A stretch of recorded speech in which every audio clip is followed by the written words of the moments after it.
கிறிஸ்துவுக்குள் பிரியமான சகோதர சகோதரிகளுக்கு ஆண்டவராகிய இயேசு கிறிஸ்துவின் நாமத்தினாலே என் அன்பின் வாழ்த்துக்கள். நாம் தொடர்ந்து மத்தேயு எழுதின சுவிசேஷம் 5ஆம் அதிகாரம் 5ஆம் வசனத்திலிருந்து சில காரியங்களை தியானிப்போம். இந்த வசனத்தை நான் வாசிக்கிறேன். சாந்த குணமுள்ளவர்கள் பாக்கியவான்கள், அவர்கள் பூமியை சுதந்தரித்துக் கொள்வார்கள் என்று சொல்லி இந்த வசனத்திலே வாசிக்கிறோம். ஒரு தேவ பிள்ளைக்கு இருக்க வேண்டிய பல குணங்களில ஒரு குணங்களாகிய சாந்த குணத்தை குறித்து இந்த வசனத்துல வாசிக்கிறோம். இன்றைக்கு தன்னை தேவனுடைய பிள்ளை என்று சொல்லிக் கொள்ளுகிற பல மனிதர்களுடைய வாழ்க்கையை பார்க்கும்போது அவங்க வாழ்க்கையில கோபமும் எரிச்சலுமே இருக்கே தவிர சாந்த குணத்தை நம்மளால பார்க்க முடியல.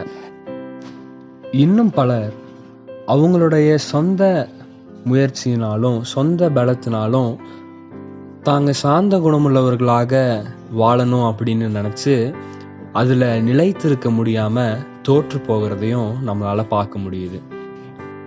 சரி, நம்ம எப்படி சாந்த குணமுள்ளவர்களாக இருக்கிறது?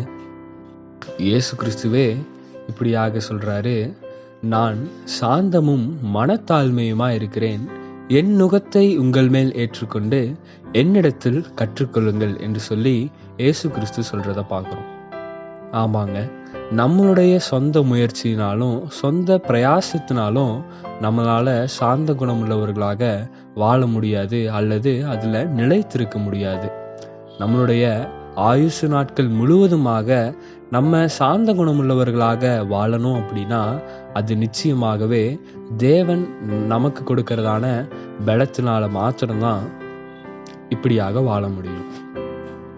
இப்படியாக நாம் கலாத்தியர்ல வாசிக்கும் போது கூட ஆவியின் கனியோ அன்பு, சந்தோஷம், சமாதானம், நீடிய பொறுமை, தயவு, நற்குணம், விசுவாசம், சாந்தம், இச்சையடக்கம், இப்படிப்பட்டவைகளுக்கு விரோதமான பிரமாணம் ஒன்றுமில்லை என்று சொல்லி பார்க்கிறோம்.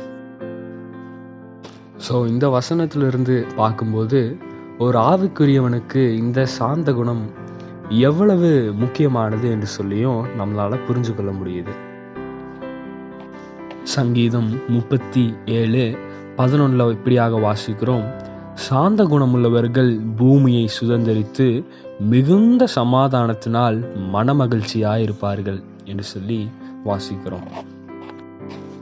ஆமாங்க, நம்ம சாந்த குணமுள்ளவர்களாக இந்த உலகத்துல வாழவும் பூமியை சுதந்தரித்துக் கொள்ளவும் தான் ஆண்டவர் நம்மளை அழைத்திருக்கிறார். அதனால இந்த நாளில சாந்த குணமுள்ளவர்களாக நாம் வாழ நம்மை நாமே ஒப்பு கொடுப்போம். ஆண்டவர் தாமே நமக்கு அதற்கு தேவையான போதிய பலனை கொடுத்து நமக்கு உதவி செய்வாராக. கர்த்தருடைய பரிசுத்த நாமத்திற்கே மகிமை உண்டாவதாக. ஆமேன், ஆமேன்.